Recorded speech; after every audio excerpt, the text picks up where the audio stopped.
মামাভাগ্নে গ্রাম, আপনাদের মনে আছে নিশ্চয়ই। এই গ্রামেরই বাসিন্দা চন্দন মণ্ডল। কে চন্দন মণ্ডল? মনে পড়েছে। এই চন্দন মণ্ডলের বিরুদ্ধেই টাকা নিয়ে কয়েকশো জনকে চাকরি দেওয়ার অভিযোগ। সুপ্রিম রায় আজ নিস্তব্ধ বাগদার মামাভাগ্নে গ্রাম। পাড়ায় বেশিরভাগই মাস্টারি করেন বলে পাড়াটার নামই হয়েছে মাস্টার পাড়া। আজ সুপ্রিম রায় 26,000 চাকরি বাতিল হতেই বাগদার মাস্টার পাড়ায় নিস্তব্ধতা।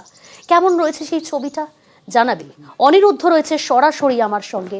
অনিরুদ্ধ, এই বাগদা মামাভাগ্নে গ্রামেরই বাসিন্দা চন্দন মণ্ডল, যার বিরুদ্ধে টাকা নিয়ে চাকরি দেওয়ার অভিযোগ, আর আজ সুপ্রিম রায় এই মাস্টার পাড়াতেই যে 26,000 চাকরি বাতিল হয়েছে তার মধ্যে অনেকেই রয়েছেন এই মাস্টার পাড়ায়, নামই মাস্টার পাড়া। ছবিটা ঠিক কেমন?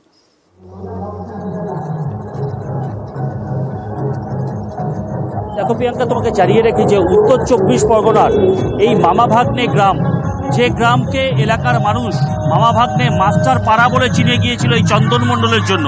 কারণ চন্দন মণ্ডল টাকার বিনিময়ে সাদা খাতা জমা দিয়ে কয়েকশো ছেলে মেয়েকে চাকরি দিয়েছিল এই গ্রামের, এবং এই গ্রামে মাস্টার বেশি থাকার কারণে এলাকার মানুষ এই মামাভাগ্নে গ্রামকে মাস্টার গ্রাম বলেই চিনেছিল।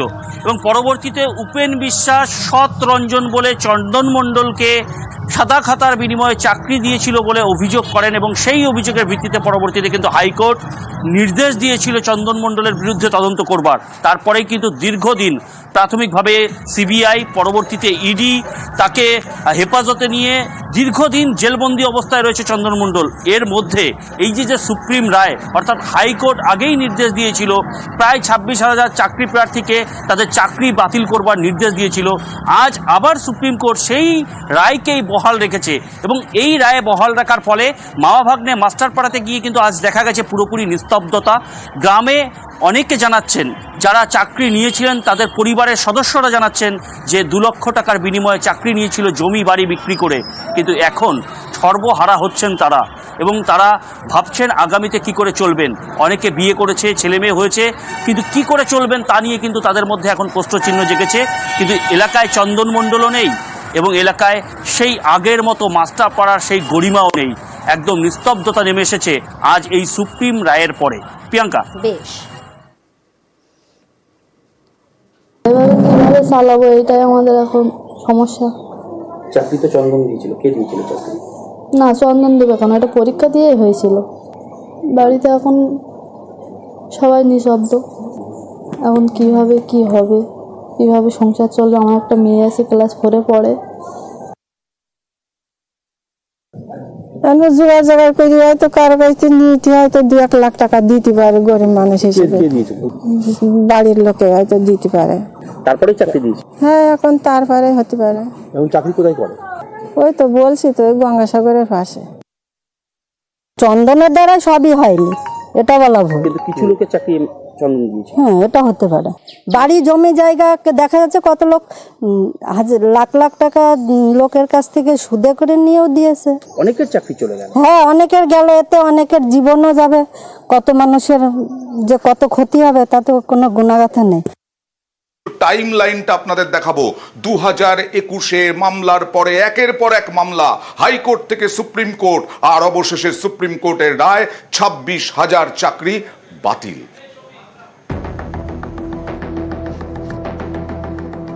এক ধাক্কায় চাকরি বাতিল। রাজ্যের সরকারি স্কুলের শিক্ষক এবং অশিক্ষক কর্মী মিলিয়ে চাকরি গেল 25,000-এরও বেশি। 2021 সালে শিক্ষক এবং শিক্ষাকর্মী নিয়োগে দুর্নীতির মামলা রুজু হয় হাইকোর্টে। ওই একই বছরের 22শে নভেম্বর গ্রুপ ডি নিয়োগে সিবিআই তদন্তের নির্দেশ দেয় কলকাতা হাইকোর্টের সিঙ্গল বেঞ্চ। 6 ডিসেম্বর সিবিআই তদন্তের নির্দেশে স্থগিতাদেশ দেয় ডিভিশন বেঞ্চ। পাশাপাশি অবসরপ্রাপ্ত বিচারপতি রঞ্জিত কুমার বাগের নেতৃত্বে অনুসন্ধান কমিটি গড়ে তদন্তের নির্দেশ দেওয়া হয়। 2022 সালের 15 ফেব্রুয়ারি গ্রুপ সি নিয়োগ দুর্নীতি তদন্তে সিবিআই তদন্তের নির্দেশ। এরপর এই মামলায় স্থগিতাদেশ দিয়ে গ্রুপ সি নিয়োগেও বাগ কমিটিকে তদন্তের নির্দেশ। 7 এপ্রিল 2022 নবম দশম শিক্ষক নিয়োগে সিবিআই তদন্তের নির্দেশ দেয় সিঙ্গল বেঞ্চ। 10 দিন পর একাদশ দ্বাদশের শিক্ষক নিয়োগের দুর্নীতিতেও সিবিআই তদন্তের নির্দেশ সিঙ্গল বেঞ্চের। 18 মে কলকাতা হাইকোর্টে রিপোর্ট পেশ বাগ কমিটির। রিপোর্ট দেখে এসএসসির সব নিয়োগে সিবিআই তদন্তের নির্দেশ দেয় বিচারপতি সুব্রত তালুকদারের ডিভিশন বেঞ্চ। 28 সেপ্টেম্বর 2022 কলকাতা হাইকোর্টে প্রথম রিপোর্ট দেয় সিবিআই। সিবিআই দাবি করে এসএসসি নিয়োগে নানাভাবে দুর্নীতি হয়েছে। 2022 সালের ডিসেম্বর হাইকোর্টের নির্দেশে প্রায় 5000 চাকরি বাতিল। প্রায় 1 বছর পর কলকাতা হাইকোর্টকে বিশেষ বেঞ্চ গঠনের নির্দেশ দেয় সুপ্রিম কোর্ট। 6 মাসের মধ্যে এসএসসির সব মামলা একসঙ্গে শুনানি ও রায় দিতে হবে কলকাতা হাইকোর্টকে নির্দেশ দেয় সুপ্রিম কোর্ট। 2023 সালের 12 ডিসেম্বর কলকাতা হাইকোর্টের বিচারপতি দেবাংশু বসাক এবং বিচারপতি মোহাম্মদ সব্বর রশিদির বেঞ্চে শুনানি শুরু। 2024 সালের 20 মার্চ কলকাতা হাইকোর্টে শুনানি শেষ। 22 এপ্রিল রায় ঘোষণা হাইকোর্টের। 2016 সালের এসএসসির প্যানেল বাতিল করে দেয় হাইকোর্ট। চাকরি বাতিল প্রায় 26,000। হাইকোর্টের এই রায়কে চ্যালেঞ্জ জানিয়ে সুপ্রিম কোর্টে মামলা। 3 এপ্রিল 2025 কলকাতা হাইকোর্টের রায় বহাল রাখল সুপ্রিম কোর্ট। এক ধাক্কায় চাকরি গেল 25,000-এরও বেশি। নিউজ 18 বাংলা। 26,000 প্রায় 26,000 চাকরি হারা। কান্নার রোল, আরতি, ভবিষ্যৎ নিয়ে চিন্তা, আশঙ্কার বার্তা, আর তারই মধ্যে রাজনীতির কাদা ছোড়াছুড়ি। যেমন বাম, বিজেপি, কংগ্রেস শাসক দলকে, তৃণমূল কংগ্রেসকে আক্রমণ করতে ছাড়ল না। দেখুন, রাজ্য সরকার কেন যোগ্য এবং অযোগ্য এই পৃথকীকরণ কেন করে দিলেন না? যদি আজকে যোগ্য এবং অযোগ্য এই পৃথকীকরণ মহামান্য আদালতের সামনে রাজ্য সরকার করে দিতেন, তাহলে পরে আজকে কিন্তু এই টোটাল 26,000 প্রায় 25,573 জন এদের কিন্তু চাকরি চলে যেত না। যারা ঘুষখোর, জোচ্চোর তৃণমূল নেতা, তাদের জন্য এই এতগুলো পরিবার আজকে রাস্তায় বসলো। আমরা ছেড়ে দেব না। হাইকোর্ট যা বলেছিল, সুপ্রিম কোর্ট তাকে কার্যত মান্যতা দিয়ে বলল যে এটা এমন ধরনের অপরাধ হয়েছে, গোটা নিয়োগ প্রক্রিয়াকে যেভাবে কলুষিত করা হয়েছে, এটা রিপেয়ার করার মতন কোনো সুযোগ নেই। 1 বছর সময় পেয়েছিল আমাদের রাজ্যের সরকার। 1 বছর লেগে গেল, সরকার যোগ্য অযোগ্য স্পষ্ট করতে পারল না। কিছু অযোগ্য অপদার্থ যাদের টাকা নিয়ে চাকরিতে ঢুকিয়েছে রাজ্য সরকার এবং শাসক দল, তাদেরকে রক্ষা করার জন্য যারা যোগ্য তাদেরকে খারিজ করতে হলো।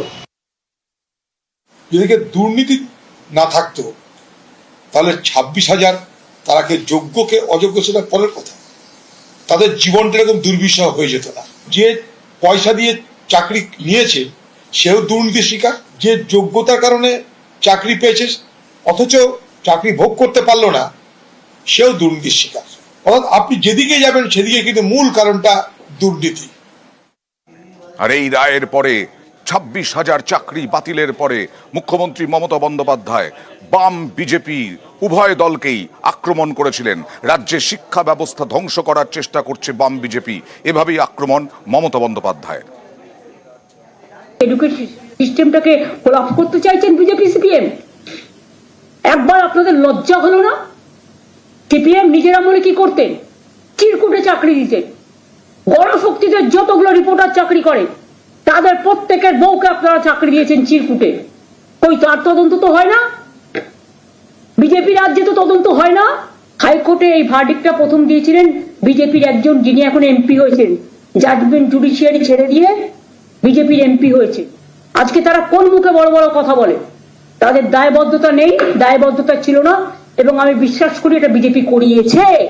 পরে কলকাতাতে বড় মিছিল হবে এবং পর্যায়ক্রমে নবান্ন অভিযান সব কর্মসূচি এপ্রিল মাসের মধ্যে ভারতীয় জনতা পার্টির পক্ষ থেকেও আমরা নিচ্ছি। 19,000 প্রায় যোগ্য শিক্ষক শিক্ষাকর্মীদের পাশে আমরা আছি। তার আগে নাম না করেই শুভেন্দু অধিকারীকে হুঁশিয়ারি মুখ্যমন্ত্রী মমতা বন্দ্যোপাধ্যায়ের। আমরাও কিন্তু রেকর্ড খুঁজে বার করব। 2016-তে তখন কারা কারা মন্ত্রী ছিলেন এবং কোনো একটা জেলা তো আমি জানি কিসের বিনিময়ে চাকরি হয়েছে, আমি খুঁজে দেখব। যদি কারো জানা থাকে তথ্য প্লিজ আমাকে দেবেন, আমার কাজে লাগবে। বিকাশ রঞ্জন ভট্টাচার্য সিপিআইএম নেতা, আইনজীবী, তাকেও তীব্র আক্রমণ এবং কটাক্ষ করলেন মুখ্যমন্ত্রী মমতা বন্দ্যোপাধ্যায়। পাল্টা বিকাশ রঞ্জন ভট্টাচার্যের বক্তব্য। আর আমি অবাক হয়ে যাই, এখানে কেসটা করেছিলেন কে? বিকাশ বাবু। তিনি তো পৃথিবীর সবচেয়ে বৃহত্তম লয়ার। তাকে কেন তিনি এখনো নোবেল প্রাইজ পাচ্ছেন না আমি জানি না। পাওয়া উচিত। ভাবছি একটা রেকমেন্ডেশন করব। লোকে বিপদে বললে ভগবানের স্মরণ নেয়, তৃণমূল এবং মমতা বিপদে বললেই বিকাশ এবং সিপিএম এর স্মরণ নেয়। দেখবেন ওরা কোনো বিপদ পড়লেই সিপিএম করেছে, বিকাশ ভট্টাচার্য করেছে। সুতরাং এটা হচ্ছে ওরা আমাদের ঈশ্বরপর মনে করে। আমার কাজ আইনি সওয়াল করা, সংবিধানকে তুলে ধরা, সেই কাজটা আমি করেছি। সেটা কাজের জন্যই তো আমরা উকিল। আমরা তো কে হারবে কে জিতবে এইসব ভেবে সওয়াল করি না। চাকরি গেল 26,000-এর প্রায়, কিন্তু একমাত্র সোমা দাসের চাকরি বহাল রইল। হাইকোর্টও নির্দেশ দিয়েছিল চাকরি বহালের, কারণ মানবিক দিক থেকে ক্যান্সার আক্রান্ত সোমা দাসের চাকরি বহাল।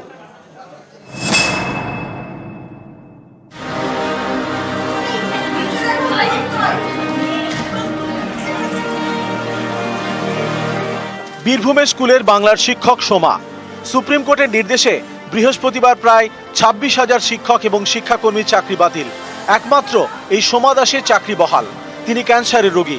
মানবিকতার খাতিরে চাকরি থাকলো সোমার। একমাত্র সোমা দাসের যে চাকরিটি সেটি বজায় থাকলো, পুরো বাতিল। কলকাতা হাইকোর্টের যে জাজমেন্ট সেটাই আপহোল্ড হয়েছে। বছর 3 আগে চাকরি প্রার্থীদের ধর্ণা মঞ্চে যোগ দেন সোমা। সোমার দাবি, 2016 সালে তিনি এসএসসি পরীক্ষায় বসেন। মেধা তালিকায় নাম থাকা সত্ত্বেও চাকরি পাননি। 2022 সালে কলকাতা হাইকোর্টের সিঙ্গেল বেঞ্চ রাজ্যকে বলে ক্যান্সার আক্রান্ত সোমা দাসকে মানবিকতার খাতিরে চাকরি দেওয়া হোক। ওই বছর জুনে চাকরি পান সোমা। 2024 সালের 22 এপ্রিল চাকরি বাতিল মামলা হাইকোর্টে। প্রায় 26,000 চাকরি বাতিলের নির্দেশ দেয় কলকাতা হাইকোর্ট, কিন্তু চাকরি যায়নি সোমা দাসের। কলকাতা হাইকোর্ট নির্দেশ দেয় মানবিকতার খাতিরে একমাত্র সোমা দাসের চাকরি থাকবে। অন্যান্য বিশেষভাবে সক্ষমদের জন্য এই নির্দেশ কার্যকর নয়। হাইকোর্টের এই নির্দেশই বৃহস্পতিবার বহাল রাখল সুপ্রিম কোর্ট। সোমার চাকরি বহাল, কিন্তু চাকরি গেল 25,000-এর বেশি। যারা সৎ পথে চাকরি পেয়েছেন তারাও আজ চাকরিহারা। এতে সোমার মনও কাঁদছে। এই রায়টা সত্যি কখনোই কাম্য ছিল না। আমি যখন আন্দোলনের সঙ্গে যুক্ত ছিলাম, একটাই দাবি ছিল যে আমাদের যারা যোগ্য বঞ্চিত প্রার্থী তারা যেন আমরা চাকরি আমাদের ফিরে পায়। আর শিক্ষা ব্যবস্থাটাকে দুর্নীতিমুক্ত করতে হবে। যোগ্যতার পরীক্ষা দিয়ে যারা চাকরি পেয়েছে তারা তাদেরও চাকরিটা চলে যাবে এবং তাদের জীবনটাই বিপন্ন হয়ে যাবে। এটা কখনোই চাই না। নিউজ 18 বাংলা। মানবিকতার কারণে ক্যান্সার রোগে আক্রান্ত সোমা দাসের চাকরি বহাল রাখল সুপ্রিম কোর্ট, কিন্তু ফাঁসি দেওয়ার আর এক শিক্ষক ক্যান্সার আক্রান্ত সায়নগামের চাকরি কিন্তু গেল। তিনি চাকরি হারা হলেন। ক্যান্সার রোগে আক্রান্ত, ভবিষ্যৎ কি হবে তার? কথা বলবো প্রতিনিধি বিশ্বজিতের সঙ্গে। বিশ্বজিৎ, কি বলছেন সায়নগাম? সায়নগাম পুরোপুরি ভেঙে পড়েছে। আজকে যে রায়, সুপ্রিম রায়, সেই সুপ্রিম রায়ের পর কার্যত আশা ছিল তার যে কোনোভাবেই সুপ্রিম কোর্ট তার যে আর্জি সেই আর্জি শুনবে, কিন্তু শেষ পর্যন্ত কোনোভাবেই তার আর্জি না শোনায় কার্যত ভেঙে পড়েছেন। কান্নায় ভেঙে পড়েছে গোটা পরিবার। কিভাবে তার চিকিৎসা চলবে, কারণ প্রতি 3 মাস অন্তর অন্তর তাকে মুম্বাইয়ে গিয়ে কিন্তু ক্যান্সারের চিকিৎসা করতে হয় এবং চিকিৎসার জন্য যে পরিমাণ আর্থিক প্রয়োজন সেইটাও কিন্তু এখন বন্ধ হয়ে যাবে। কার্যত একেবারে কিন্তু এক ঘরে হয়ে গিয়েছে এই সায়নগম। তিনি জানাচ্ছেন যে দ্রুত যেন এই সোমা দাসের মতো দেখা যাক রাজ্য সরকার অন্তত তার পাশে কিভাবে দাঁড়ায়। আমি অবাক হয়েছি, কারণ আমি তো কোনো অন্যায় করিনি, ঠিকঠাক উপায়ে পরীক্ষা দিয়েছি, চাকরি করছি আজকে 6 বছর হলো। আমি জানি না ভবিষ্যতে কি আছে, এইভাবে কেমন করে চলবো। আমাদের সংগঠনে যেভাবে দাবি করেছিল সুপ্রিম কোর্টে, আমরা মেডিকেল গ্রাউন্ডে গত 2 বছর থেকে ক্যান্সারে ভুগছি। আমি আবেদন করব যে সমাজ যেভাবে ছাড় পেয়েছে আমাকেও সেভাবে বিবেচনা করা হোক, কারণ আমার ট্রিটমেন্টের খরচ অনেক, পরিবার আছে। অনেকটাই সমস্যা হবে, কারণ আমার স্বামী নেই। ছেলের উপরেই সংসার, ছেলের ক্যান্সার, 3 মাস অন্তর অন্তর বোম্বে যেতে হয়, ট্রিটমেন্ট চলতেছে, আমরা তো না খেয়ে মরবো। চাকরি চলে গেলে তো ট্রিটমেন্টও হবে না, কি করে ট্রিটমেন্ট করব? একজনের সুবিচার হয়েছে, আমার ছেলের জন্য সুবিচার হয়, সে তো ন্যায্যভাবে চাকরি পেয়েছে। আর এই মুহূর্তে উচ্চ মাধ্যমিকের খাতা দেখা চলছে। এই চাকরি বাতিলের প্রভাব উচ্চ মাধ্যমিকের খাতা দেখায় কতটা পড়বে, কথা বলবো প্রতিনিধি সোমরাজের সঙ্গে। সোমরাজ, এই মুহূর্তে উচ্চ মাধ্যমিকের চাকরি খাতা দেখা কতটা ব্যাহত হতে পারে? কাদেরকে দিয়ে খাতা দেখানো হবে? দেখো, অবশ্যই ব্যাহত হবেই, এই বিষয়ে স্বীকার করে নিচ্ছেন উচ্চ মাধ্যমিক শিক্ষা সংসদের সভাপতি চিরঞ্জীব ভট্টাচার্য। ব্যাহত হবে একাধিক বিষয়ের উত্তরপত্র মূল্যায়নের ক্ষেত্রে। তার কারণ মার্চ মাসের মাঝামাঝি উচ্চ মাধ্যমিক পরীক্ষা শেষ হয়েছে, তারপর উচ্চ মাধ্যমিকের উত্তরপত্র বিভিন্ন শিক্ষক শিক্ষিকাদের কাছে পাঠাতে হয়েছে সংসদকে। যদিও সংসদ বলছে যে বাংলা এবং ইংরাজি অর্থাৎ প্রথম ভাষা দ্বিতীয় ভাষার উত্তরপত্র মূল্যায়ন অনেকটাই শেষ হয়েছে, কিন্তু বাকি যে বিষয়গুলি রয়েছে সেই বিষয়গুলির উত্তরপত্র মূল্যায়ন করতে যথেষ্টই সমস্যার মধ্যে পড়তে চলেছে সংসদ। সেক্ষেত্রে সংসদ প্রথমত রিপোর্ট চেয়েছে বিভিন্ন জেলায় যারা দায়িত্বে রয়েছেন তাদের থেকে, যে কতজন শিক্ষকের যাদের চাকরি বাতিল হয়েছে তাদের মধ্য থেকে কতজন উচ্চ মাধ্যমিকের উত্তরপত্র মূল্যায়নের সঙ্গে যুক্ত ছিলেন, এবং দ্বিতীয় যাদের কাছে এই উত্তরপত্র রয়েছে। ওকে ওকে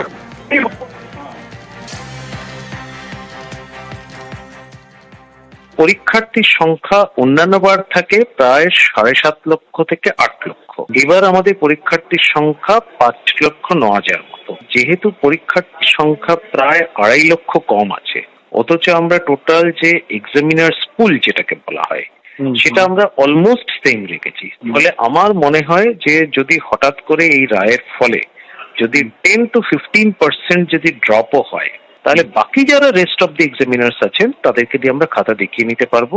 আমাদের যারা রেজাল্ট পাবলিকেশনের যে টোটাল প্রসেস আছে তাতে কোনো অসুবিধা হবে না, পরীক্ষার্থীদেরও কোনো রকম সমস্যা হবে না। এইটা যে কতটা ড্রপ হচ্ছে এক্স্যাক্টলি আমাদের যে টোটাল এক্সামিনার্স পুল রয়েছে, তাহলে তার ভিত্তিতে আমরা তখন ফাইনালি একটা অ্যাসেসমেন্ট করে দেখতে পারবো আমরা কিভাবে তাদের রিপ্লেসমেন্ট কি আদৌ করতে হবে, না যে এক্সিস্টিং যেটা রয়েছে বাকি যারা থাকবেন তাদেরকে দিয়ে আমরা করিয়ে নিতে পারবো।